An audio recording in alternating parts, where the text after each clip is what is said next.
Bonjour, cette vidéo va nous permettre de comprendre comment faire un pavage à l'aide d'une symétrie axiale.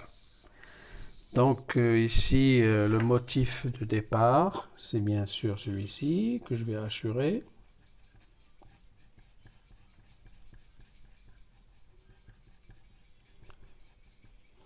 Voilà. Le premier motif.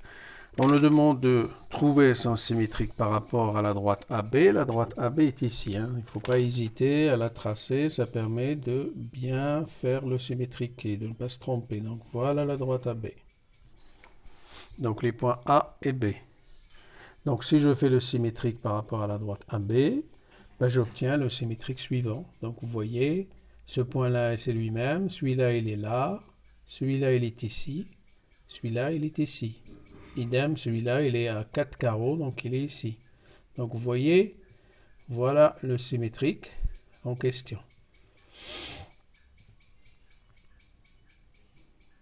Voilà, donc je colorie, je hachure un petit peu pour bien le voir, voilà.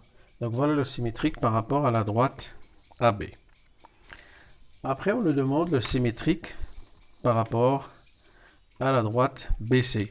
Je n'hésite pas toujours à prendre ma règle et je trace le segment BC. Donc B, C. Donc le symétrique de celui-là, pas celui-ci, celui-là qui a été fabriqué, je cherche son symétrique par rapport à BC. Donc je vois que ce point c'est le même, celui-là il est là, celui-là il est à 2 carreaux donc il est là, celui-là il est à 2 carreaux donc il est ici, et celui-là qui pour symétrique, celui-ci. Donc j'obtiens un motif par rapport à BC. Mais bien sûr, celui de AB, pas le motif d'origine. Pardon. Et ensuite, on nous demande le symétrique par rapport à CD. Donc, je n'hésite pas à tracer la droite CD. Et je cherche le symétrique de ce motif par rapport à la droite CD. Donc ce point c'est lui-même, celui-là il a pour symétrique celui-là, celui-là c'est celui-là, etc., etc. Et j'obtiens, donc vous voyez pas point par point, j'obtiens le motif correspondant. Voilà le symétrique par rapport à DC. Il ne faut pas hésiter à prolonger. Et ensuite, on nous demande le symétrique de ce motif-là par rapport à AD. AD est ici. Donc, je trace AD. Voilà. Et voilà le motif. Donc, celui-là par rapport à AD. Donc, il faut que je monte un peu plus haut. Donc, je vais réduire un petit peu l'image. Voilà. Voilà. Vous voyez? Donc, ce point-ci, il est à 1, 2, 3, 4. 1, 2, 3, 4, il est là. Celui-là est ici, etc. Celui-là est là, celui-là est là. Donc j'obtiens, je le colorie avec la même couleur que l'axe en question, et on obtient le motif final. Voilà. Donc vous voyez, on a réussi à faire un pavage en suivant une symétrie. Symétrie par rapport à AB, par rapport à BC, par rapport à CD, par rapport à AD. Donc je réduis un peu pour qu'on puisse bien le voir. Voilà.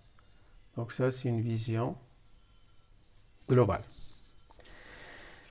Ensuite, on a un autre motif. Donc ce motif est composé de demi-cercles. Donc pareil, je commence par rapport à AB. Donc je trace la droite AB en question, la voilà. Donc par rapport à AB, voilà le symétrique. Donc je passe dessus avec la même couleur. D'accord? Sachant que le centre ici, il est là, celui-là, c'est lui-même, celui-là, il est ici, celui-là, il est derrière, et celui-là, il est là. Donc voilà le symétrique par rapport à AB. Après, le symétrique par rapport à BC. BC, je trace mon axe. Donc j'agrandis un peu pour qu'on puisse zoomer plutôt. Donc je vais zoomer un peu. Voilà, je me rapproche. Voilà. Le symétrique par rapport à BC, bah, c'est tout simplement celui-ci. Vous voyez, ce point-là, il est là. Celui-là, c'est le même. Celui-là, voilà, c'est celui-ci. D'accord? Celui-là, il est au-dessus. Et enfin, celui-ci.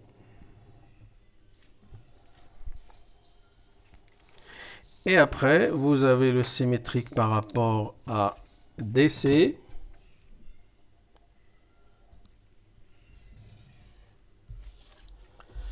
Pareil, donc il est ici. Bon. Hop. Hop. Hop. Hop. Voilà. Et enfin, celui par rapport à AD.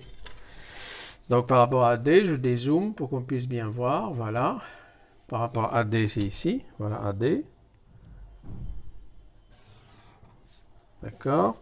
Et le symétrique de celui-ci, il est ici.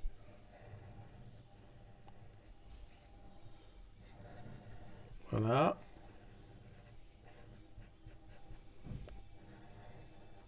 Voilà. Alors à présent, cette vidéo est terminée. Donc si vous avez des questions, des commentaires, n'hésitez pas. Et à une prochaine. Donc vous voyez le pavage à l'aide d'une symétrie axiale.